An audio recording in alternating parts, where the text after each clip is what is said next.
வார்த்தையை கேட்க எங்கள் இருதயங்கள் திறக்கப்படட்டும். எங்கள் சிந்தனைகள் ஆளுகை செய்யும். ஆவி ஆத்துமா சரீரம் முழுவதையும் உடைய ஆளுகைக்கு நாங்கள் ஒப்பு கொடுக்கிறோம். இயேசுவின் நாமத்தில் பிதாவே, ஆமென்.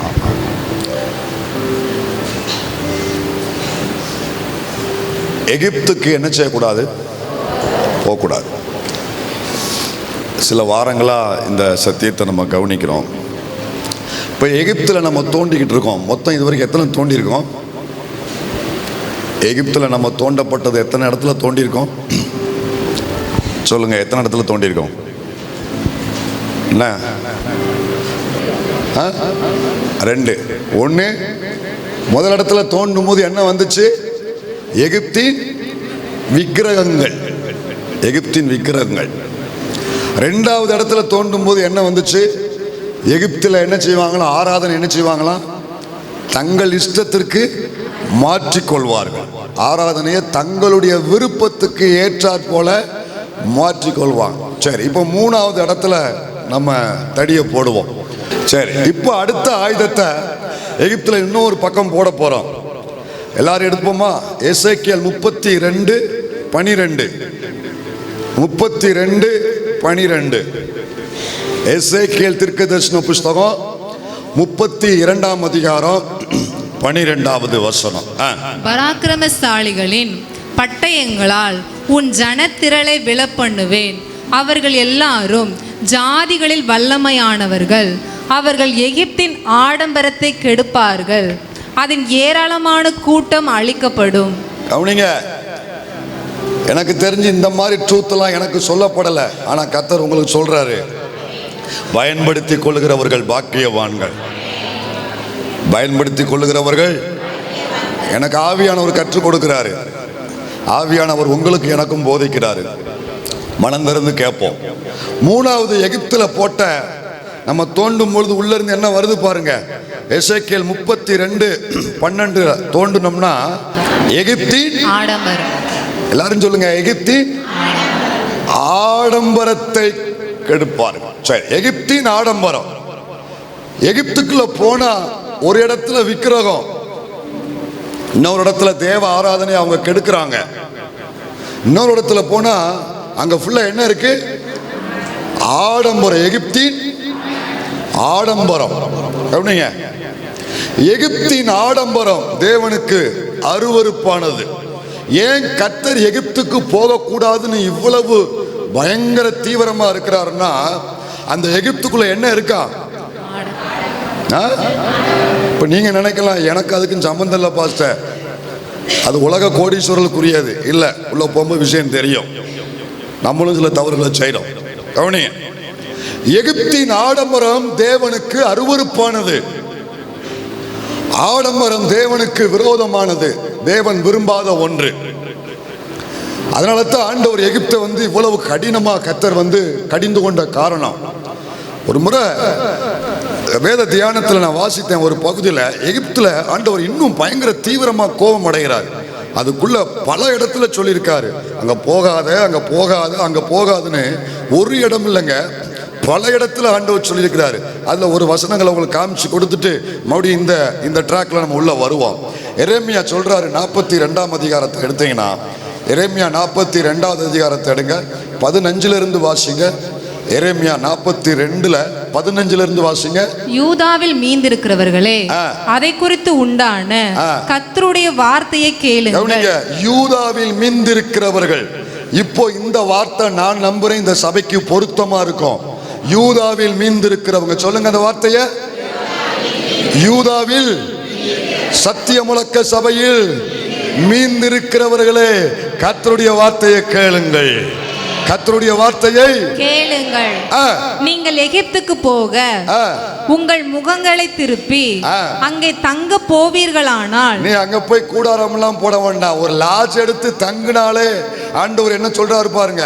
அங்க போய் சொந்தமா நீ இடம் கூட வாங்க வேண்டாம், உள்ள போய் நீ தங்க போவீர்களானால் நீங்கள் பயப்படுகிற பட்டயம் எகிப்து தேசத்திலே உங்களை பிடிக்கும். புரியுதா நான் சொல்றது உங்களுக்கு?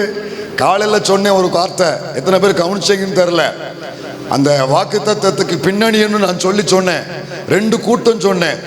ஒரு கூட்டம் கர்த்தர் எனக்கு இந்த பாதையை அனுமதிச்சா அவர் இதுல இருந்து என்னை வெளியே கொண்டு வருவாரு, அதனால நான் அவருக்காக என்ன செய்யறேன், காத்திருக்கிறேன் கூட்டம். இன்னும் ஒரு கூட்டத்தை குறித்து சொன்னேன். முதல்ல ஒரு கூட்டம் இருந்தாங்க, அவங்க யாரு? ஓடி போகிற கூட்டம். அப்படி ஓடி போகலான்னு சொன்னாங்களே, குதிரைகள்ல ஏறி தீவிரமா ஓடி போகலான்னு சொன்னாங்களே, அவங்க எங்க ஓடி போகலான்னு நினைச்சாங்க தெரியுமா? எகிப்துக்கு ஓடி போலாம் நினைச்சாங்க. ஏன்னா அவனுக்கு பக்கத்தில் இருக்கிறது அது ஒண்ணுதான். கானானுக்கு பக்கத்தில் இருக்கிறது எதுதான்? பிசாசு எப்போதுமே பக்கத்திலே வச்சிருப்பான் பாருங்க, எற்ற தூரத்தில் வச்சிருப்பான். தேவன் விரும்பாத காரியத்தை பிசாசு உனக்கு கைக்கு எற்ற தூரத்தில் வச்சிருப்பான். சொல்லுங்க, கைக்கு எற்ற தூரம். அட நல்லா சொல்லுங்க, கொஞ்சம் மெதுவா சொல்லுங்க, கொஞ்சம் கையில எடுத்து சொல்லுங்க, கையில எடுத்து சொல்லுங்க. என்ன கைக்கு எற்ற தூரத்தில் வச்சிருப்பான்? சொல்லுங்க, கைக்கு கைக்கு உனக்குள்ளது எங்க? கைக்கு உங்களுக்கு இல்லையா? கொடுத்து வச்ச மகாராஜாங்க கைக்கு எற்ற தூரத்தில் வச்சிருப்பான்.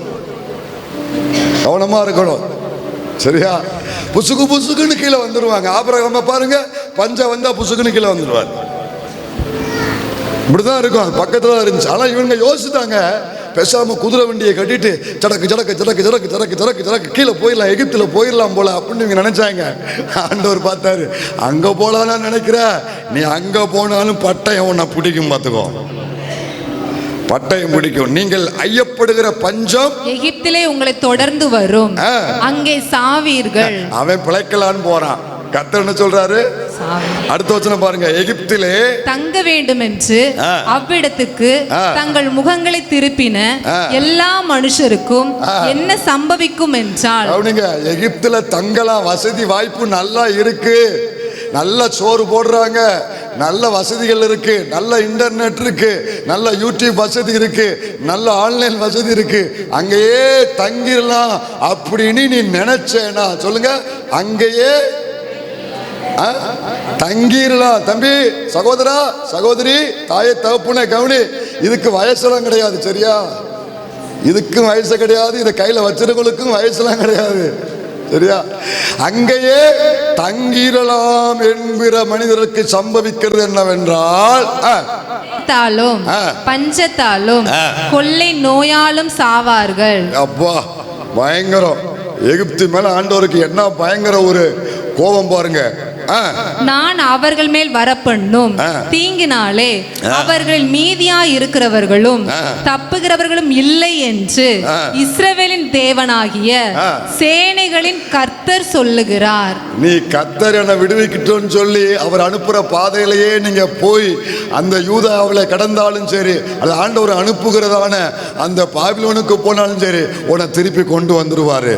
ஆனா தப்பித்து போக எகிப்துக்குள்ள மட்டும் போனீங்கன்னு வைங்களேன், வெளியே வரவே முடியாது, வெளியே வரவே முடியாது. அடுத்த வசனம், என் கோபமும் அதோட நிக்கல, என் உக்கிரமும், அப்பா, என் கோபம், கோபத்தினுடைய உச்சம் உக்கிரம், எருசலேமின் குடிகள் மேல் எப்படி மூண்டதோ அப்படியே என் உக்கிரம் நீங்கள் எகிப்துக்கு போகும்போது உங்கள் மேலும் மூழும்.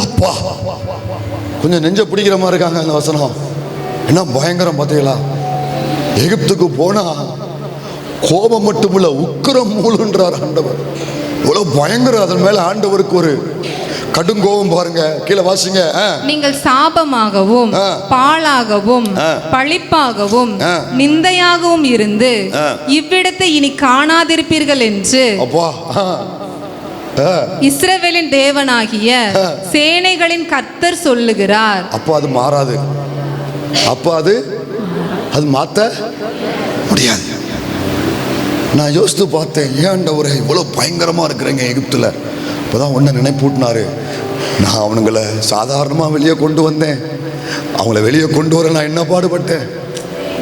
அந்த ஜனங்களை எகிப்துலேருந்து வெளியே கொண்டு வர அவன் காத்திருக்கிறத விட நான் காத்திருந்தது தான் அதிகம். 430 வருஷம் கழிச்சு கொண்டு வரலான்னா இந்த பைய சட்டியை உடைக்கிற மாதிரி உடைச்ச போட்டான் மோசே.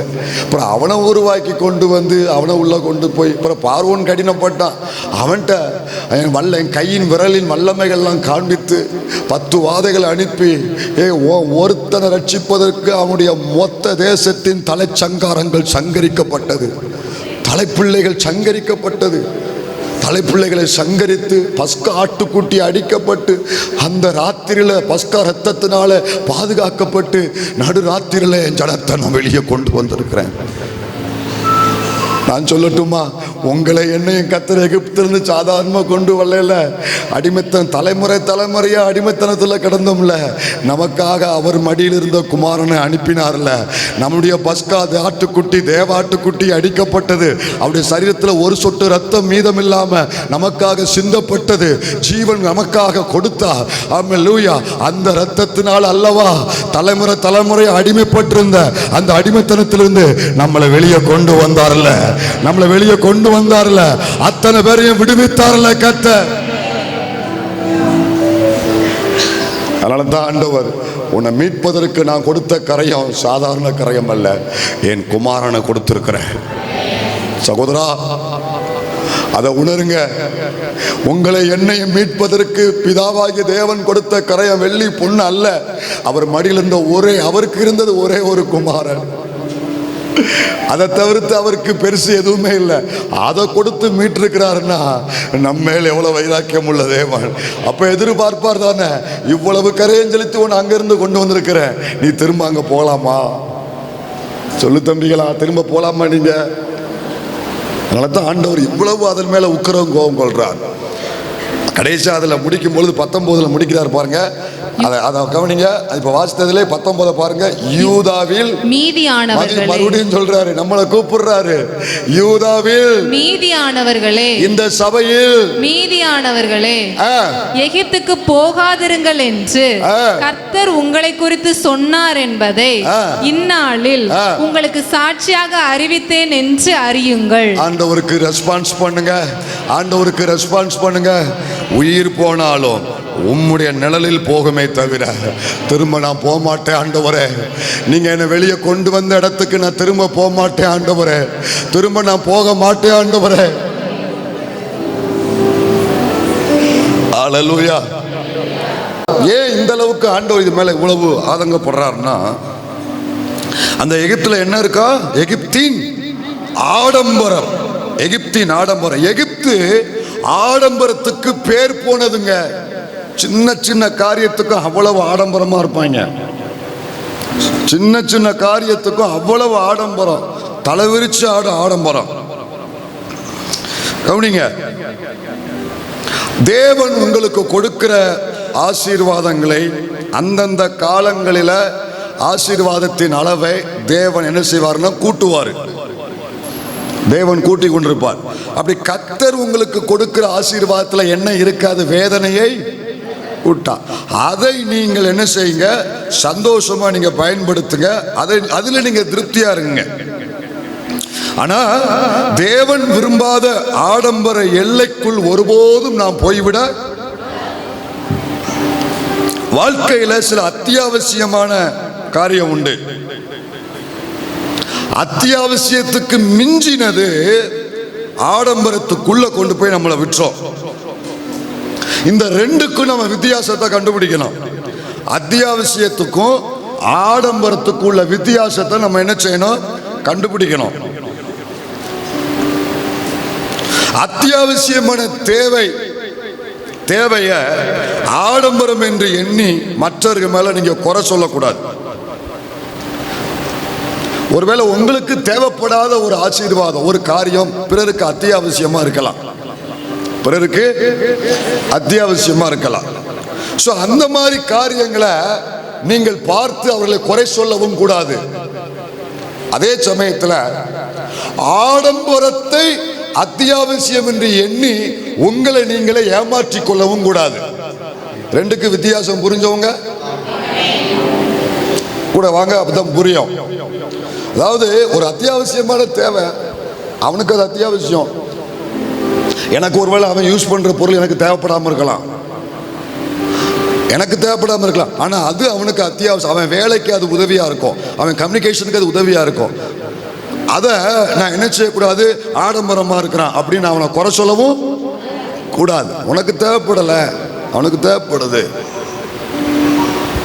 அப்படி நம்ம கவனிங்க. அதில் நம்ம புரிந்து கொள்கிற இருதயம் வேணும், குறை சொல்லவும் கூட. அதே சமயத்தில் அத்தியாவசியங்கிற பெயரை பயன்படுத்தி கொண்டு ஆடம்பரத்தை அத்தியாவசியமாக மாற்றி அதை அப்படி எண்ணிக்கொண்டு நம்மளை நாமளை ஏமாற்றி கொள்ளவும் கூடாது. நம்மில் அநேகருடைய எண்ணங்கள் என்ன தெரியுமா, இந்த கவனிங்க, பொதுவாக எல்லாருடைய எண்ணமும், பொதுவாக ஜென்ரலாக காமனாக எல்லாருடைய இருது என்னன்னா, ஆடம்பரம் அப்படின்னாலே நமக்கு என்ன வருதுன்னா, பணக்காரர்களுக்குரியது. அது பணக்காரர்கள் தான் அதை செய்கிறாங்க அப்படின்னு நம்ம நினைக்கிறோம். ஸோ நம்ம அது உண்மை, பணக்காரர்கள் அவங்க சாதாரண காரியங்களிலே அவங்க ஆடம்பரமாக தான் இருக்கிறாங்க. ஏன்னா சமீபத்தில் நம்ம தேசத்தில் ஒரு திருமணம் நடந்தது, ஒரு பெரிய பணக்காரருடைய திருமணம், முழு உலகமே திரும்பி பார்த்தது. அவங்க ஏதுவோ அப்படித்தான் இருக்கிறாங்க, அதை நம்ம பெருசா பேசணும் அவசியம் இல்லை. அது உலகத்தில் எல்லாருக்கும் அது சாதாரணமாகி போச்சு. இந்தியாவில் தான் சொல்றேன், இந்தியாவில் நடந்த ஒரு திருமணம் தான் உலகமே திரும்பி பார்த்தது. சொல்றாங்க அந்த ஒரு மேரேஜுக்கு மட்டும் 5000 கோடி செலவு பண்ணப்பட்டதா. எத்தனை கோடி? கணக்கு போட்டு பார்த்தேன், இந்தியாவில் மொத்தம் எத்தனை கோடி ஜனங்கள் வாழ்றாங்க? 148ன்றாங்க. ஆளுக்கு 1 கோடி கொடுத்தாம்னா இந்தியாவே எனக்கு பணக்கார நாடா இருக்கும்ல. மீதியை வச்சு கொஞ்சம் நல்லா செலவு பண்ணிக்கோ, யார் வேண்டாங்க, கொஞ்சம் கணக்கு போடுங்க. இருக்கிறது 148 கோடி தான், அவன் எத்தனை கோடி செலவு பண்ணியிருக்கான்? ஏ பாவி, ஆளுக்கு 1 கோடி கொடுப்பா, எல்லாவனுமே ஆசீர்வாதமா இருப்போம்ல. ஏழை நாடுன்னு ஒண்ணு இருக்காதுல.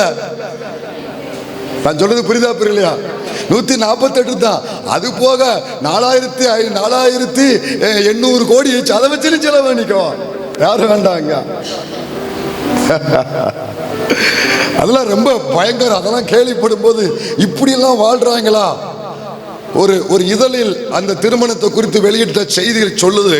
ஒரு இதழ் வெளியிட்டது அவனுடைய திருமணத்துடைய காரியங்களை. 5000 கோடி செலவு பண்ணியிருக்காங்க. யாரும் புரியுதான்னு சொல்றது? ஓ, எல்லாமே புரியுதா? அப்ப நீங்க என்ன விட அப்டேட்டா? 5000 கோடியா? அதுல சொல்றாங்க அவன் அவனுக்கு இது சாதாரணம், டீ செலவு மாதிரி தானா. 5000 கோடி டீ செலவு தானா. அவனுடைய மொத்த வருமானத்தில் நம்ம பொதுவா எல்லா மனிதர்களும் ஒரு திருமணத்துக்கு அவங்களுடைய மொத்த சொத்துக்களில் 15% பயன்படுத்துவாங்களாம். பொதுவா எல்லா மனிதர்களும் 5% அவங்களுடைய மொத்த சொத்துக்களில் 100 ஒரு 10 லட்சம் இருக்குன்னா அவங்க என்ன செய்வாங்கன்னா அதில் ஒரு 1.5 லட்சம் தான் என்ன செய்வாங்களா பயன்படுத்தும். 15% தான் அவங்க பயன்படுத்துவாங்க. ஆனால் இவனை பொறுத்தவரையில் 0.5% பயன்படுத்தியிருக்கிறான். வெறும் 0.5% பயன்படுத்தினான திருமணத்துக்கு. அந்த 0.5% எத்தனாயிரம் கோடி? தூக்க வரல தம்பி, இதை கேள்விப்பட்டுட்டு உண்மையா தூக்க வரல. இப்படி பண்ணிருக்கானே, இப்படி வாழ்ந்திருக்கானே, சீரியஸா தூக்க வரல எனக்கு. நீங்க நம்புறீங்களே இல்லையோ, ஆசையில இல்ல, ஜனங்கள் நிலைமையை யோசித்து பார்த்தேன், தேசத்தின் நிலைமையை யோசித்து பார்த்தேன். இப்படி இருக்குது, ஆனா இவனுங்க இப்படி இருக்கிறாங்களே. அதுல வேற சொல்றானுங்க அவன் மொத்த சொத்து 10,28,544 கோடி. சொல்லி எத்தனை சைவர்னு? இத்தனை 10,28,544 கோடி அவனுக்கு சொத்து இருக்கா. அதுல 0.5% தான் திருமணத்துக்கு பயன்படுத்தினானா. வந்தவங்களுக்கு எல்லாம் நீங்க என்ன கொடுப்பீங்க? ஒரு மஞ்சப்பையில வாழைப்பழத்தையும் தேங்காயத்தையும் போட்டு கொடுப்பீங்க. மிஞ்சி போனா ராஜம்கோ ஸ்டோர்ல போய் ஒரு 10 ரூபா தட்டை வாங்கி போட்டு கொடுப்பீங்க. அவன் என்ன கொடுத்தான் தெரியுமா? 2 கோடி ரூபாயில வாட்சியா, கோல்டு வாட்சியா. நமக்கு அந்த வாட்சில ஒரு முள்ளு போதும்ல, ஒரு முள்ளு போதும். வந்தவளுக்கு 2 கோடினா அப்ப மாப்பிள்ளை எத்தனை கோடி வாட்சி அணிஞ்சிருப்பான்னு யோசித்து பாருங்க. 55 கோடியாம். மணமகன் கையில போட்டிருக்கிற வாட்சியினுடைய விலை 55 கோடி. 55 கோடி. இன்னைக்கு எனக்கு தெரியும் உங்கள பாதி பேர் தூங்க போறது கிடையாது. அவன் போட்டிருக்கிற ட்ரெஸ் 217 கோடி. என்னதான் செஞ்சாங்க எனக்கு புரியல. அதுல என்னதான் செஞ்சா? தங்கத்தையே கரைச்சு ஊத்துனாலும் இவ்வளவு வராதுல. என்னமா இவ்வளவு வராதுல? 217 கோடி. எனக்கு அது என்ன இருக்குன்னு எனக்கு புரியல. வச்சுக்கோ, எனக்கு என்ன இருக்குன்னா சொல்லு, அது புரிய மாட்டேக்கு. இதை விட வேதனை அதிகமா. மிஞ்சி மிஞ்சி போனா 500 ரூபாய்க்கு செருப்பு போடுவோம். சரி, நல்ல செருப்பு இந்த மெடிக்கல் டாக்டர் வந்து ரெக்கமெண்ட் பண்றாங்க சிலருடைய பிரச்சனைகளுக்கு. அது அதிகபட்சம் 5000 ரூபாய், 10000 ரூபாய், 15000 ரூபாய் அந்த அளவுக்கு அவங்க செருப்பு போடுறாங்க, வச்சுக்கோங்க. ஆனா இவன் போட்டுக்கிற செருப்பு மட்டுமே நெஞ்ச பிடிச்சுக்கோங்க 50 கோடி.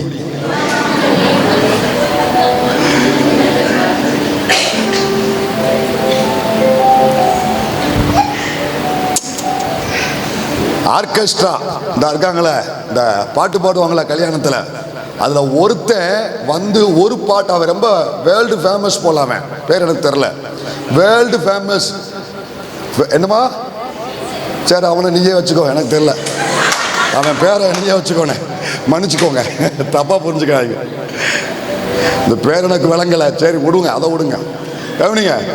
அந்த ஒருத்தன் ஒரு பாட்டு பாடுனானா அவனுக்கு மட்டுமே 25 கோடியா. வந்தவனுக்கு 25 கோடி ஒரு பாட்டு பாடுனவனுக்கு.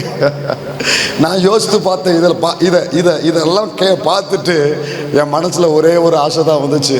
ஆண்டவரே, இவன் எவ்வளவு அனுபவிச்சாலும், இவன் எவ்வளவுதான் வாழ்ந்தாலும் எனக்கு ஒண்ணு தெரியும், அங்கே ஒரு பாதை உண்டு, தூயர்கள் அதிலே நடந்து செல்வா.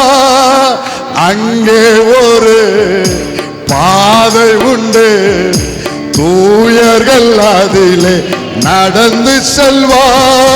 மறுக்கரையில் மன்னன் மாளிகையில் மகிழ்வுடனே நாம் சேர்ந்திடுவோம்.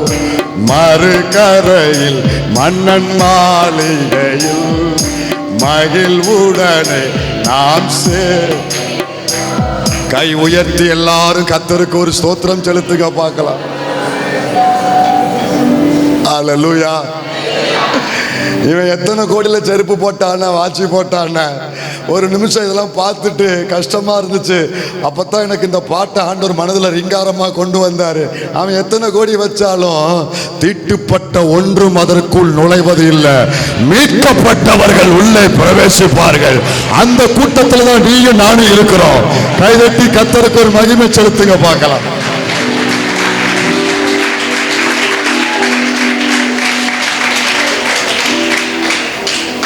பைபிள் அப்படியே இருக்குமா? கடைசி நாட்கள்ல ராஜாக்கள் தங்க ஐஸ்வர்யத்தெல்லாம், இவன் இருக்காம்ல, இவன் வாட்சி, இவன் ட்ரெஸ் எல்லாத்தையும் வித்து கோடி கோடியா கொண்டு வந்து வரிசையில நிற்பான். எங்க வரிசையில நிற்பான் தெரியுமா? அங்கே ஒரு பாதை உண்டு. அந்த பாதையை பார்த்த உடனே, அதுல உள்ள பிரகாசத்தை பார்த்த உடனே, அந்த இவன் ட்ரெஸ்ல போட்டிருக்காமல, இதெல்லாம் கத்த நமக்கு ரோடு போட்டு போறாங்க. நீங்க 5 கிராம் 10 கிராம்னு பார்த்து வச்சிருக்கீங்களே, இது எல்லாம் நான் சொல்லுவேன், நீங்க 24 28 38 எத்தனை கேரட் இருந்தாலும் இது எல்லாமே கலப்படம் தான், சரியா? அங்க சுத்தம் பசுமன் இல்ல, எனக்கு ரோடு போட்டு வச்சிருப்பாரு கர்த்தர்.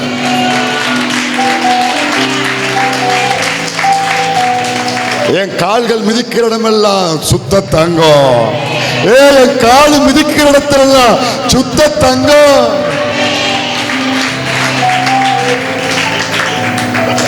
சுத்த தங்கம். என் கால் படுது பார்த்தீங்களா? யோசித்து பாருங்க. ஐயோ ஆண்டவரே, இந்த பாட்டு பாடும் போதே மொத்த சபையும் அப்படியே மேல போயிடலாம் போல இருக்கு. இத பார்த்து அவங்க பிரமிப்பாங்க. உலகத்தின் ராஜாக்கள், அதிபதிகள் எல்லாரும் பார்ப்பாங்க, இதுக்குள்ள போகணுமே, இதுக்குள்ள போகணுமே, இதுக்குள்ள வரணுமேன்னு சொல்லி என்ன செஞ்சா இதுக்குள்ள வரலாம் அப்படின்ட்டு தங்க ஐஸ்வர்யங்கள் எல்லாம் கொண்டு வருவாங்களாம், கொண்டு வந்து கொடுப்பாங்களாம், எல்லாத்தையும் கொண்டு வருவாங்களாம். பைபிள்ல இருக்கு, ஏன் இப்படி பார்க்கீங்க? பைபிள்ல இருக்கிறத நான் சொல்றேன். வெளிப்படுத்தல் 21ஆம் அதிகாரத்துல கீழே கடைசியா நீங்க வாசிக்கணும். எங்க இருக்குன்னு தெரியுமா? 23 இருந்து வாசிங்க. 23 வெளிப்படுத்தல் 21 இருந்து வாம, இவங்களுக்கு நல்லா தெரியணும் கொஞ்சம்.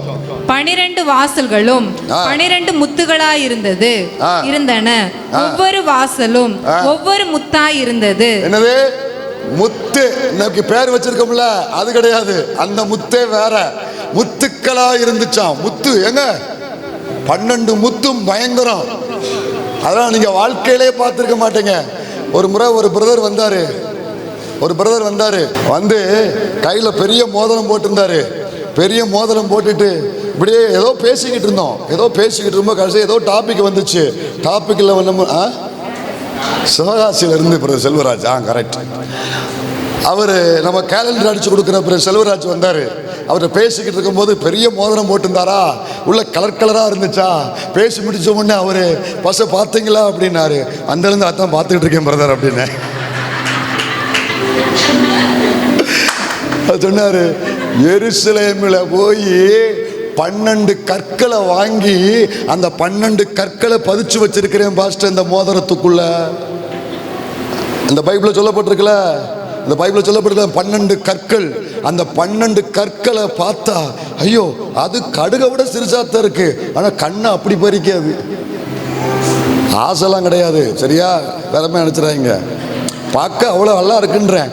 அதை எப்படி நான் கற்பனை பண்ணேன்னா, அது கடுகை விட சிரிச்சு, ஆனா பரலோகத்துல ஒவ்வொரு கல்லும் கோவில் பட்டியை விட பெருசா இருக்கும். ஒவ்வொரு கல்லும் கோவில் பட்டியோட பெருசா இருக்கும். அத்தனை கற்களால் அலங்கரிக்கப்பட்ட நகரம். கர்த்தர் நம்மளை எங்க கொண்டு போறாருன்னு கொஞ்சம் பாருங்க. உங்க விசுவாசத்தை கொஞ்சம் பலப்படுத்த ஆண்டவர் விரும்புகிறாரு. உங்க விசுவாசத்தை கர்த்தர் பலப்படுத்த விரும்புகிறாரு. இந்த பூமியில கஞ்சிக்கு வழி இல்லாம, ட்ரெஸ்ஸுக்கு வழி இல்லாம அல்லல் பட்டு அலையிறோம்ல, அதன் மத்தியில விசுவாசத்துக்கு முக்கியத்துவம் கொடுக்கிறோம்ல, விசுவாசத்தை காத்து கொண்டிருக்கிறோம்ல, அதெல்லாம் எழுதி வச்சிருக்கிறாரு. அதை கனப்படுத்தும்படி கர்த்தர் அந்த காரியங்களை செய்கிறாரு. 12 கற்களால் அலங்கரிக்கப்பட்ட நகரம், மதில் சுவரால் சூழப்பட்ட நகரம். அங்க வந்து ஈபி சர்வீஸ்லாம் கிடையாது. ஆட்டுக்குட்டியானவரே அதற்கு வெளிச்சமாக இருப்பாரு. இங்க தார் ரோடு போடுறான். அவன் போட்டு வீட்டுக்கு போகலையும் அது போயிருது. அப்படித்தான் போடுறான் இல்லையா? ஆனா அங்க என் அப்பா எப்படி போட்டிருப்பாரு தெரியுமா? அந்த வசனத்தை சொல்லப்பட்டிருக்கு. இப்ப வாசித்த வசனமே வாசி. நகரத்தின் வீதி தெளிவுள்ள பளிங்கு போல சுத்த பொன்னாய் இருந்தது. நகரத்தின் வீதி, கவனிங்க, நகரத்தின் வீதி தெளிவுள்ள பளிங்கு போல, பளிங்கிக்கு ஒப்பாக சுத்த பொன்னா, பளிங்கி போல சுத்த பொன்னா இருந்தது. சுத்த பொண்ணு. நான் நடக்கிற பாதையை எப்படி போட்டிருக்காரு பாருங்க. நம்ம நடக்கிற பாதை இத பார்த்த உடனே இவனுங்களுக்கு, நம்மெல்லாம் காதுல கழுத்துல ட்ரெஸ்ல தானே மாட்டிக்கிட்டு அலைஞ்சோம், இங்க ரோடை போட்டு வச்சிருக்காங்களே, இதுக்குள்ள போகணுமே அப்படின்னு இவங்களுக்குள்ள ஒரு ஆசை வருமா? அடுத்த வசனம் வாசிங்க. அதிலே தேவாலயத்தை சர்வ வல்லமுள்ள தேவனாகிய கர்த்தரும் ஆட்டுக்குட்டியானவருமே அதற்கு ஆலயம். ஆமென் சொல்றீங்களா? அதுக்கு அடுத்த வசனத்தை பாருங்க. நகரத்திற்கு வெளிச்சம் கொடுக்க சூரியனும் சந்திரனும் அதற்கு வேண்டுவதில்லை. கவனிங்க, சூரியன் வேண்டாம், சந்திரன் வேண்டாம். ஏன்னா தேவனுடைய மகிமையே அதை பிரகாசிப்பித்தது. ஆட்டுக்குட்டியானவரே, ஆட்டுக்குட்டியானவரே அதற்கு விளக்கு. அப்புறம் இதெல்லாம் பார்த்த உடனே ஜனங்கள் அதன் வெளிச்சத்திலே நடப்பார்கள். ரட்சிக்கப்படுகிற ஜனங்கள் அதன் வெளிச்சத்திலே நடப்பார்கள். நீங்கள் நானும் அதில் நடந்து போவோம். அந்த வீதியில நடந்து போவோம். இருங்க ரொம்ப கவனிங்க. நடந்து போவோம்னா கையை பிடிச்சிட்டு கூட வரணும்னு நினைக்க கூடாது. அங்கெல்லாம் புரியுதா? அவளுக்கு மட்டும் இல்லை, எல்லாருக்கும் சேர்த்து தான் சொல்றேன். அப்பத்தான் அது பரலோகமா இருக்கும்.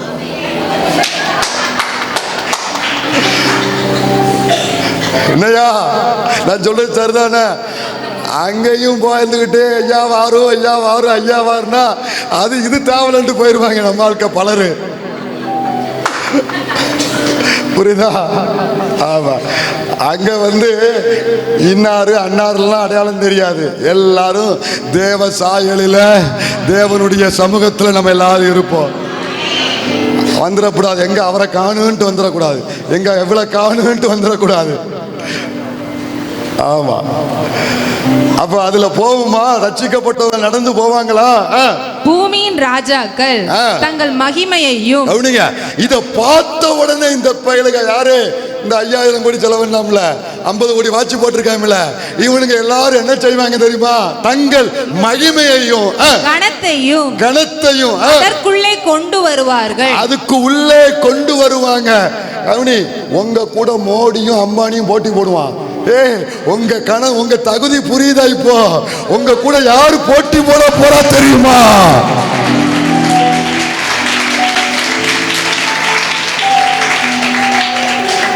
இவனுங்க நம்ம கூட போட்டி போடுவாங்க.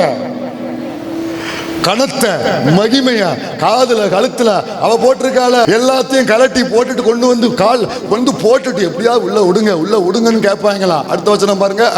அங்கே ராக்காலம் இல்லாதபடியால் அதன் வாசல்கள் பகலில் அடைக்கப்படுவதே இல்லை. அடுத்த வசனம். உலகத்தாருடைய மகிமையையும் அவனுங்களை பார்த்துட்டு உலகத்துல எல்லாரும் ஒண்ணு கூடிடுவான்.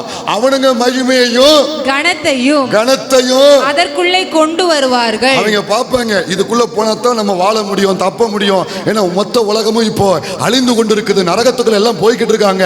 அதுல இருந்து தப்பித்துக் கொள்ளும்படி பொருள் எல்லாம் கொடுத்து உள்ள வர்றதுக்கு முயற்சி பண்ணுவாங்க. அவங்க முயற்சி பண்ணுவாங்க. ஆனா அடுத்த வசனம் என்ன சொல்லுது தெரியுமா? தீட்டுள்ளதும் அருவருப்பையும் பொய்யையும் நடப்பிக்கிறதுமாகிய ஒன்றும் அதில் பிரவேசிப்பதில்லை. ஆட்டுக்குட்டியானவருடைய ஜீவ புஸ்தகத்தில் எழுதப்பட்டவர்கள் மாத்திரம் கைதட்டி கர்த்தரை மகிமைப்படுத்து, கைதட்டி கர்த்தரை மகிமைப்படுத்து, கைதட்டி கர்த்தரை மகிமைப்படுத்து. ஆட்டுக்குட்டியானவருடைய ஜீவ புஸ்தகத்தில் எழுதப்பட்டவர்கள் மாத்திரம் அதில் பிரவேசிப்பார்கள், மாத்திரம் அதில் பிரவேசிப்பார்கள். அது உள்ள பிரவேசிக்க கவனிங்க. நீங்க உள்ள போய்கிட்டு இருப்பீங்க, அவன் வெளியே நின்று அழுதுகிட்டு இருப்பான். இன்னைக்கு சிரிக்கிறாங்களே, இன்னைக்கு கொண்டாடுகிறாங்களே, இன்னைக்கு ஆடம்பரத்தில் மூழ்கி இருக்கிறாங்களே, அத்தனை பேரும் வெளியே நின்று அழுதுகிட்டு இருப்பாங்க. ஆனா நம்ம மணவாளன் நம்ம அனைவரையும் அவரண்டை அணைத்து கொண்டு அவர் சமூகத்தில் உள்ளே அழைத்து கொண்டு போவாராக்கும். அந்த காட்சியை பார்ப்பதற்கு உள்ளம் ஏங்குதையா. இந்த ராத்திரியிலே நிகழ்ந்தாலும் அது அத்தனை பெரிய பாக்கியம் ஐயா.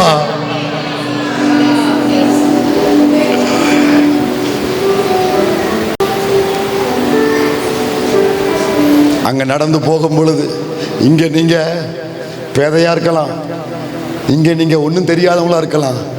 அதுக்குள்ள போகும் பொழுது பேதையானாலும் வழி தப்பி போவது இல்லையா? ஏசையா அதை குறித்து ரொம்ப நல்லா விளக்கியிருக்காரு. 35 ஏசையா நல்லா விளக்கியிருப்பாரு. ஏசையா 35க்கு வந்தீங்கன்னா கடைசி 2-3 வசனங்களை பார்த்தீங்கன்னா, ஏசையா 35 வாசிங்க பார்க்கலாம். கடைசியில் 2-3 வசனங்கள். அங்கே பெரும்பாதையான வழி இருக்கு, அங்கே ஒரு பாதை உண்டு, தூயர்கள் அதிலே நடந்து செல்வா. அங்க பெரும்பாதையான வழியும் இருக்கும். பரிசுத்த வழி என்ன? அந்த வழிக்கு கவனிங்க. இங்க காமராஜர் ரோடு, ராஜாஜி ரோடு, அவரு எம்ஜிஆர் ரோடு, இவர் ரோடு, அவரு ரோடுன்னு சொல்றாங்களா? மந்தித்தோப்பு ரோடு, பசுவந்தன ரோடு, கடலூர் ரோடுன்றாங்களா? அங்க ஒரு வழி இருக்குல்ல, அந்த அட்ரஸ் என்ன தெரியுமா? சொல்லுங்க. பரிசுத்த வழி. என்ன தம்பி? பரிசுத்த வழி. என்ன தங்கச்சி? பரிசுத்த வழியாக்கோ. தீட்டுள்ளவன் அதிலே நடந்து வருவது. அவன் எத்தனை ஐஸ்வர்யத்தை கொண்டு வந்தாலும் உள்ள அவனுக்கு அனுமதி கிடையாது. தீட்டுள்ள எவனும் உள்ளே நடந்து வருவது இல்லை. அந்த வழியில் நடக்கிறவர்கள், அந்த வழியில ரட்சிக்கப்பட்ட ஜனம் உள்ள நடப்பாங்களே அவங்க பேதையாத்தான் இருப்பாங்க. சில ஆட்கள்லாம் பாருங்களேன், மேல பாருங்க கீழே பார்ப்பாங்க, லேயால் மாதிரி இல்லையா, பார்க்கறதுக்கு ஒன்றும் தெரியாத மாதிரி பேதையா இருப்பாங்க சில ஆட்கள்லாம். ஆனா வசனம் சொல்லுது, பேதையா இருந்தாலும் அவன் ரட்சிக்கப்பட்டதுனால அந்த வழியில நடக்கும் பொழுது வசனம் சொல்லுது, அவன் திசை கெட்டு போவது இல்லை, அவன் திசை கெட்டு போவது இல்லை. அடுத்த வசனம், அங்கே சிங்கம் இருப்பதில்லை, துஷ்ட மிருகம் அங்கே போவதும் இல்லை, அங்கே காணப்படவும் மாட்டாது, மீட்கப்பட்டவர்களே அதில் நடப்பார்கள். அடுத்த வசனம், கர்த்தரால் மீட்கப்பட்டவர்கள் திரும்பி ஆனந்த களிப்புடன் பாடி சீயோனுக்கு வருவார்கள்.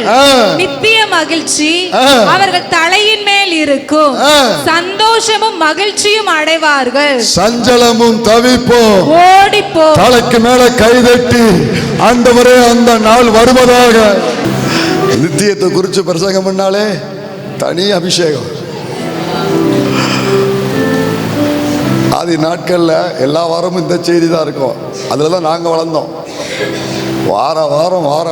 வாரம் எல்லா செய்தியும் இங்கே தான் இருக்கும், இதுல தான் இருக்கும்.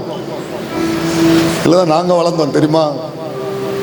அது தனி அபிஷேகம், அதில் தனி அனாய்ச்சிங் இருக்கும், அது பலமாக இருக்கும், அது பயங்கரமாக இருக்கும். அதெல்லாம் இடையிலே பிரசங்கத்தை நிறுத்திட்டு அப்படியே ஆவியில் நிரம்ப ஆரம்பிச்சிருவாங்க, சபை பலப்பட ஆரம்பிச்சிருவாங்க. இன்னைக்கு வந்துடாதா நாளைக்கு வந்துடாதா, அப்படித்தான் இருக்கும். அப்படித்தான் காண்பித்து கொடுத்தாங்க. பவுல்ல இருந்து அத்தனை பேர் அதை பார்த்து தான் வாழ்ந்தாங்க. இனி வரும் பலன் மேல் நோக்கமாக இருந்து எகிப்தின் மேன்மைகளை வெறுத்து கிறிஸ்துவின் நிமித்தம் வரும் நிந்தனைகளை சகித்து வாழ்ந்தாங்க அத்தனை பேரும். அந்த சிந்தைய பார்வையை இந்த சபைக்கு இந்த ராத்திரியில கர்த்தர் தருவாராக. உலகத்தின் ஆசா பாசங்கள் மேல ஒரு வெறுப்பு ஆண்டவர் கொடுப்பாராக. நமக்கு தேவை, எல்லாமே தேவை. வாழ்றதுக்கு என்ன வேணுமோ அது போதும். நமக்கு சாப்பிட்றதுக்கு என்ன வேணும் போதும், கொடுத்துறதுக்கு என்ன வேணும் போதும், நம்ம குடியிருப்பதுக்கு என்ன வேணும் போதும், போக்குவரத்துக்கு ஒரு வாகனம் வேணும் போதும், என்ன வேணுமோ அது போதும். மற்றபடி ஆசா பாசங்களை வேரோடு ஆண்டவர் அறுப்பாராக. அல்லேலூயா. அந்த நித்தியத்தின் மேல ஒரு வாஞ்சைய, அளவில்லாத வாஞ்சைய சபைக்குள்ள கர்த்தர் ஊற்றெடுத்து பொங்க வைப்பாராக. அந்த எதிர்பார்ப்பை சபை அதிகரிப்பதாக. பரிசுத்த ஆவியானவர் சபையில் இந்த ராத்திரி நேரத்தில் கிரியை செய்வாராக. இதற்கு நேராக நடத்துவாராக. இதற்குரிய வாஞ்சைகளை கர்த்தர் வாலிபர்களுக்குள்ளும் குழந்தைகளுக்குள்ளும் பெரியோர்களுக்குள்ளும் தருவாராக. என் செய்தியை அதோடு முடிக்கிறேன், என்னால் தொடர முடியலை. கவனிங்க, நான் மீதி அடுத்த வாரம் பேசுகிறேன், சரியா? தொடர் நிறைய இருக்குது, ஆனால் நான் முடிக்கிறேன். இதில் பேசிட்டு நான் அடுத்து இந்த டாப்பிக்கில் போக நான் விரும்பலை. இந்த ஸ்பிரிட்லேயே நான் ஜெபிக்க விரும்புகிறேன். நல்லா கவனிங்க ஐயா, நல்லா கவனிங்க. ஒரு உலக மனுஷன் சொல்கிறான் தெரியுமா, உங்களுக்கு எல்லாருக்கும் தெரியும்.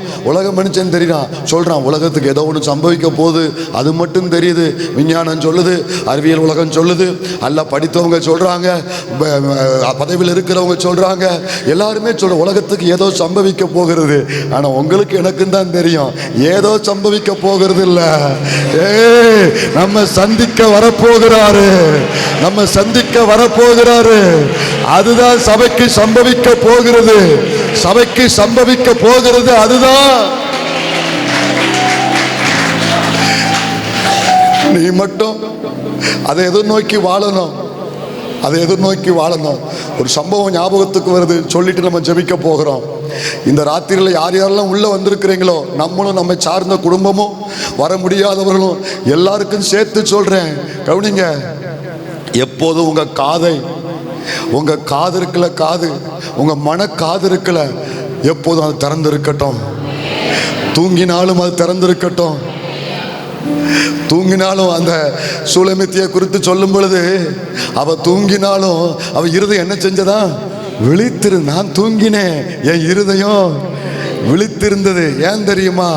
அவன் கர்த்தர் தாமே ஆரவாரத்தோடு, பிரதான தூதனுடைய சத்தத்தோடு, தேவ எக்காலத்தோடு வருவார்ல.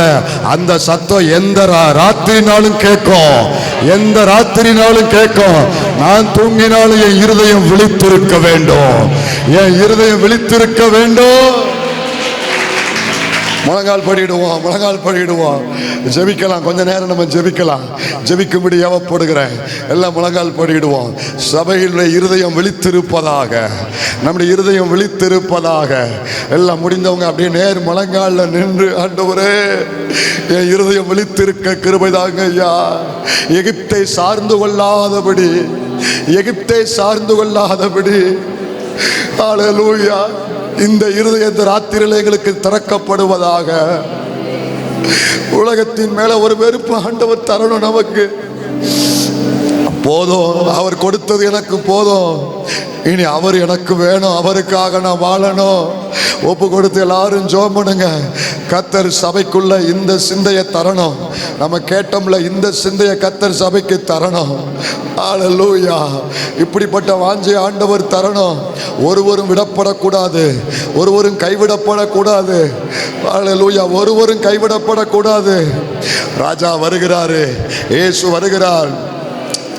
இந்த ஆலயத்துக்குள்ள இருக்கிற நம்ம எல்லாரும் ஒரு காரியத்தை உணரணும். அவர் வரும் பொழுது அவரை சந்திக்க ஆயத்தமா இருக்கணும், ஆயத்தமா இருக்கணும், ஆயத்தமா இருக்கணும். மறுபடியும் அந்த சம்பவம் ஞாபகம் வரதுனால நான் சொல்லிட்டேன், நான் ஜெபிக்க போறேன். கொஞ்சம் நீங்க கண்ணை திறந்து என்ன கவனிங்க. ஒரு கணவன் மனைவி வாழ்ந்து கொண்டிருந்தாங்க. அந்த கணவன் இராணுவத்தில் பணியாற்றினார். கணவர் தன்னுடைய பணி நிமித்த இராணுவத்துக்கு போயிருந்தார். அங்கே ஒரு யுத்தம் நடந்து கொண்டிருந்தது. மனைவி அந்த கிராமத்தில், அந்த வீட்டில் அவ குடியிருந்தார். அந்த யுத்தத்தின் நடுவில் ஒரு செய்தி வருகிறது. இவள் கேட்கிறா, என் கணவர் எங்கே, எப்படி இருக்கிறார் என்று இவள் கேட்ட கேள்விக்கு அங்கிருந்து அந்த இராணுவத்துறையிலிருந்து ஒரு பதில் கொடுக்கப்பட்டது. ஒரு குறிப்பிட்ட இடத்துல யுத்தம் செய்வதற்கு பலர் போயிருந்தாங்க காட்டுக்குள். சிலர் மரித்து விட்டாங்க, பாடியை கண்டுபிடித்துட்டோம். சிலர் காணவில்லை, சிலர் திரும்பி வந்திருக்கிறாங்க. ஆனால் உங்கள் கணவர் எங்கன்னு தெரியல, பாடியும் இல்லை, ஆனால் ஆளும் இல்லை, எங்கே இருக்காருன்னு தெரியல அப்படின்னு சொல்லி அவளுக்கு பதில் கொடுக்கப்பட்டது. மறிச்சிட்டாரான்னு தெரியல, உயிரோடு இருந்தால் அவர் எங்கே இருக்கிறாருன்னு தெரியல, ஆள் திரும்பி வரவில்லை, எங்கே இருக்காருன்னு தெரியல அப்படின்னு அவளுக்கு பதில் கொடுக்கப்பட்டுச்சான். கொஞ்ச நாள் அவள் காத்திருந்தா. இப்போ எல்லாரும் முடிவுக்கு வந்துட்டாங்க, இவ்வளவு நாள் அவன் திரும்பி வரலன்னா யுத்தத்தில் அவன் கண்டிப்பாக என்ன செஞ்சிருக்கணும், எங்கேயோ மரித்து தான் போயிருக்கணும். அவள் முடிவு செய்து விட்டாள். முடிவு செய்து கொண்டு சில நாள் கழித்து தன் வீட்டுக்கு போனாள். தன் அப்பா அம்மாவோடு வாழ்ந்து கொண்டிருந்தாள். ஊர் உலகம் எல்லாரும் சேர்ந்து, நீ இனிமேல் தனியாக வாழக்கூடாது என்று சொல்லி அவளுக்கு இன்னொரு திருமணத்தை செய்து முடித்தார்கள். உன் புருஷன் இறந்து விட்டான், இத்தனை வருஷம் ஆச்சு, நான் அவனை காணும் பார்த்தியா, நான் கண்டிப்பாக மறிச்சிட்டான், நீ இன்னொரு திருமணம் செய் அப்படின்னு திருமணம் செய்து கொண்டு அவள் அந்த கணவனோடு வாழ்ந்து கொண்டிருந்தாள். வாழ்ந்து கொண்டிருக்கிற நேரத்தில் ஒரு நாள் பகல் நேரத்தில் கதவு தட்டுற சத்தம் கேட்கப்பட்டது. அவள் வழக்கம் போல வந்து கதவை திறந்தாள். அவளுடைய புருஷன் வெளியே நிற்கிறான், அவளுடைய கணவன் வெளியே நிற்கிறான். அவள் திறக்கும் பொழுது இன்னொருத்தனோடு கூட வந்து நிற்கிறாள். அவனுடைய இருதயம் எப்படி இருக்கும், இவளுடைய இருதயம் எப்படி இருக்கும்? கொஞ்சம் யோசித்து பாருங்க, கொஞ்சம் யோசித்து பாருங்க. காத்திருந்து காத்திருந்து ஆள் வல்லன்ன உடனே அவ இன்னொரு வாழ்க்கையை தெரிந்து கொண்டாள். புருஷன் வெளியே நிற்க அடையாளம் தெரியாத அளவுக்கு எங்கேயோ போயிட்டான். அந்த யுத்தத்தில் எங்கேயோ காணாமல் போய் உயிர் தப்பி பிழைத்து வந்திருக்கிறான். அடையாளம் தெரியாமல் இருக்கான். பார்த்தா அவளுக்கு புரிஞ்சிட்டு தன் புருஷன் தன் கணவன் தான் என்று. அவனுக்கும் தெரியுது, தன் மனைவியை சந்திக்கும்படி ஆசையாக வந்தான், தன் மனைவியை பார்ப்பதற்கு ஆசையாக வந்தான், ஆவலாக வந்தான், அவளை பார்க்க வேண்டும்ங்கிற ஆவலில் வந்தான். அவனுக்கு மிகப்பெரிய அதிர்ச்சி. அவன் நின்று பார்த்துக்கிட்டு இருக்கான், ஆனால் அவளால் இவனை பார்க்க முடியலை. அவளால் இவன் முகத்தை பார்க்க முடியலை. தேவ பிள்ளையே, நம்முடைய மணவாளன் வந்து நம்ம சந்திக்கும் பொழுது அவரை நேருக்கு நேர சந்திக்கிற ஒரு ஆயத்தை நமக்கு இருக்கா? யோவான் அதைத்தான் சொல்லுவார். 1 யோவான் அவர் என்ன சொல்லுவார் தெரியுமா? 1 யோவான் 2ஆம் அதிகாரம் நினைக்கிறேன். 1 யோவான் 2ஆம் அதிகாரத்தில் ஒரு வார்த்தை எழுதப்பட்டிருக்கிறது. அதைத்தான் ஆண்டவர் நமக்கு இன்னைக்கு நினைப்பூட்டுகிறாரு. 1 யோவான் 2ஆம் அதிகாரம் 28வது வசனம். 28வது வசனம் 1 யோவான், எல்லாரும் வாசிப்போமா? 1 யோவான் 2ஆம் அதிகாரம் 28வது வசனம். டிவியை பாருங்க அல்லது பைபிளை பாருங்க, எல்லாரும் சேர்ந்து வாசிப்போம். இப்படி இருக்க பிள்ளைகளே, அவர் வெளிப்படும் போது நாம் அவர் வருகையில் அவருக்கு முன்பாக வெட்கப்பட்டு போகாமல் தைரியமுள்ளவர்களாய் இருக்கும்படிக்கு அவரில் நிலைத்திருங்கள். அவருக்கு முன்பாக நம்ம போய் நிற்கும் பொழுது வெட்கப்பட்டு போகக்கூடிய நிலைமையில நம்ம இருக்கக்கூடாது. வெட்கப்பட்டு போகக்கூடிய நிலைமையில அவர் விரும்பாத எதுவும் என் வாழ்க்கையில ஒட்டி கொண்டு இருக்கக்கூடாது. இந்த ராத்திரியில சகோதரர்களே, சகோதரிகளே, என் பார்வையில நீங்க எல்லாரும் நல்லவர்கள், உங்கள் பார்வையில் நானும் நல்லவன். ஆனா கர்த்தருக்கு மறைவானது எதுவும் இல்லை தானே? அவருக்கு முன்பாக எதையும் மறைக்க முடியாது தானே? அவருக்கு முன்பாக நான் எதையும் ஒளிச்சு மறைக்க முடியாதானே? கொஞ்சம் யோசிங்க. இப்போ இந்த ராத்திரியில் அந்த எக்கால சத்தம் நம்ம காதல தொனிச்சா அவருக்கு முன்னால போய் நம்ம நிற்கக்கூடிய இடத்துல நம்ம நிற்கிறோமா, அல்லது அவரை பார்க்கவே முடியாத அளவுக்கு வேற ஏதோ என் கூட இருக்குதா, வேற ஏதோ கூடயோ நான் இருந்து கொண்டு இருக்கிறேனா? யோசித்து பார்த்து இந்த ராத்திரியில் ஆண்டவர் அதை சரி பண்ண கிருபை தருவாராக. முழு சபையுமே கர்த்தர் சுத்திகரிப்பாராக, ஆயத்தப்படுத்துவாராக. என் இருதயம் புலம்புகிறது. ஒருவரையும் நான் யாருக்கு ஊழியம் செய்தேனோ ஒருவரையும் நான் இழக்க விரும்பல. நான் ஒருவரையும் இழக்க விரும்பல. யார் யாருக்கெல்லாம் நான் ஊழியம் செய்தேனோ ஒருவரையும் இழக்க விரும்பல. வெட்கப்பட்டு போகாதபடிக்கு அவரில் நிலைத்திருங்கள். அவரில் நிலைத்திருங்கள். அவர் விரும்பாத எந்த காரியத்துக்கும் கால் வைக்காதீங்க. ஜெபிங்க. உங்களுக்கு நீங்க ஜெபிங்க, உங்க குடும்பத்துக்கு நீங்க ஜெபிங்க. ஹல்லேலூயா. ஆண்டவர் கிருபை தரட்டும், ஆண்டவர் கிருபை தரட்டும். இப்போ நீங்க வடிக்கிறீங்களே, இந்த கண்ணீர் விலையேறப்பட்டது இல்லையா? இப்ப நீங்க சிந்துறீங்களா, இந்த கண்ணீர் நிச்சயம் பதில் உண்டு. ஏன்னா இந்த கண்ணீர் உலகத்துக்காக வடிக்கல, உலகத்தின் ஐஸ்வர்யத்துக்காக நீங்க வடிக்கல. இப்போ இந்த கண்ணீர் உலகத்தின் ஆசீர்வாதத்துக்காக நீங்க வடிக்கல, நித்தியத்துக்காக வடிக்கிறீங்க. யாரையும் நாங்க இழந்துடக்கூடாதுப்பா. முதல்ல நான் ஆயத்தமா இருக்கணும்ப்பா. இத்தனை வருஷம் நாங்க ஊழியம் செஞ்சு, இத்தனை வருஷம் நாங்க வாழ்ந்துட்டு உங்க வருகையில நிக்க முடியாம போச்சுன்னா நாங்க வாழ்ந்து எதுக்கு? எங்களை பாரப்படுத்துகிறார் கர்த்தர், நம்மை பாரப்படுத்துகிறார் கர்த்தர், நம்மை பாரப்படுத்துகிறார். ஹல்லேலூயா. ஆண்டவரே, ஒப்பு கொடுக்கிறோம். நீங்க விரும்பாத எதுவும் எங்களுக்கு வேண்டாம். இருந்தாலும் இப்ப மன்னித்து, சுத்திகரித்து, வேறுபட செய்யுங்க.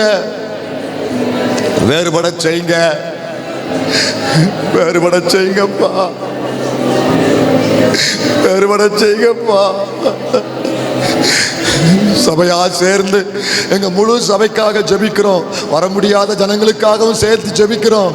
எல்லாருக்காக ஜெபிக்கிறோம். வருகைக்கு ஆயத்தப்படணும். எங்க மணவாளன் வருகிறீர், எங்களை சேர்க்கும்படி மத்திய ஆகாயத்தில் வரப்போகிறீர். ஆயத்தமுள்ள இருதயம், ஆயத்தமுள்ள சிந்தை, ஆயத்தமுள்ள கண்கள் எங்களுக்கு உண்டாயிருப்பதாக. ஒரு சுத்திகரிப்பு சபையில் நடப்பதாக. ஆண்டவர் வரும் பொழுது அவர் நம்மளை பார்த்து சொல்லணும், கண்மலையின் வெடிப்பில் தங்குகிற என் புறாவே என்று நம்மை அவர் அழைக்கணும். கண்மலையின் வெடிப்பில் தங்குகிற புறாவேன்னு அழைக்கணும். இது வேற எங்கேயும் இருக்காது. இந்த புறா வேற எங்கேயும் இருக்காது. இந்த புறா எங்க இருக்கும் தெரியுமா? கண்மலையாகிய கிறிஸ்துவின் வெடிப்புல, கல்வாரி நாயகனுடைய சமூகத்துல தான் இந்த புறா இருக்கும். எல்லாம் செவிங்க, இந்த புறா அங்கதான் இருக்கும்.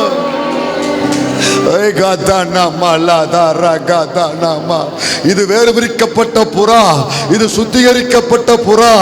இது தரையில கால் வைக்காது, இது வேற கூட்டத்தோடு சேராது. இது வேறு பிரிக்கப்பட்ட புறா கூட்டம். இது கண்மலையின் வெடிப்பில் தங்குகிற புறா கூட்டம். கிறிஸ்துவின் சமூகத்தில் மாத்திரம் தங்கி தாவரிக்கிற கூட்டம். கிருபதாங்கப்பா, கிருபதாங்கப்பா. கண்ணீர் துடைக்கப்படுகிற நாள், அதை எதிர்நோக்கி வாழ்கிறோம். சபையில எல்லாருடைய இருதயத்திலையும் அவங்க புசித்தாலும் குடித்தாலும் இந்த சிந்தை உண்டாயிருக்கும்படி ஜெபம் பண்ணுவோமா? எல்லாருக்கும் இந்த சிந்தை உண்டாயிருக்கும்படி ஜெபம் பண்ணுவோமா? ஹல்லேலூயா. பரிசுத்தவான்கள்லாம் அப்படித்தானே வாழ்ந்தாங்க. நம்ம எல்லாருக்கும் இந்த சிந்தை உண்டாயிருக்கும்படி, முழு சபைக்கும் உண்டாயிருக்கும்படி அப்படியே ஜெபம் பண்ணுங்க. பாரத்தோடு ஜெபம் பண்ணுங்க.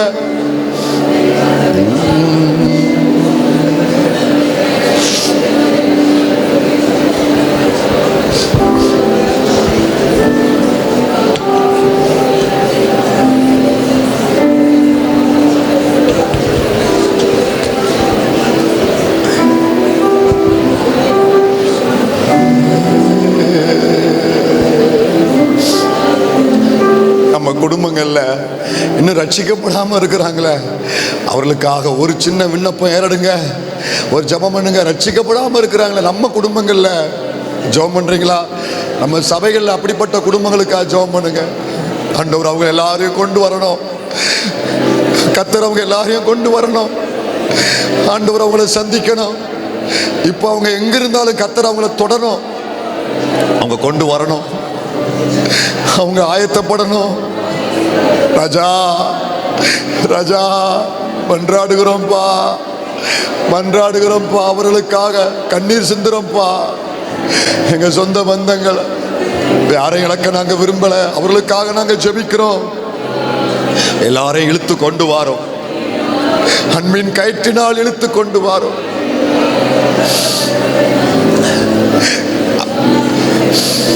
காரணம் இல்லாம நிந்தையை அனுபவிக்கிற பிள்ளைங்க உள்ள இருக்கிறீங்களே, பல இடத்துல அவமானத்தை சுமந்து கொண்டிருக்கிற தேவ பிள்ளைங்க இங்க இருக்கிறீங்களே, பல இடத்துல நிந்திக்கப்படுகிற அனுபவம் இருக்குல்ல, இவைகள் எல்லாம் கிறிஸ்துவின் நிமித்தம் சகிக்கும் கிருபை ஆண்டவர் தருவாராக. ஏன் தெரியுமா? இக்காலத்து பாடு இனி வரும் மகிமைக்கு ஒப்பிடத்தக்கவைகள் அல்ல. அவருக்காக, அந்த தேவ ராஜ்யத்துக்காக இவைகள் எல்லாம் அனுபவிக்க சகிக்க கர்த்தர் நமக்கு கிருபை தருவாராக.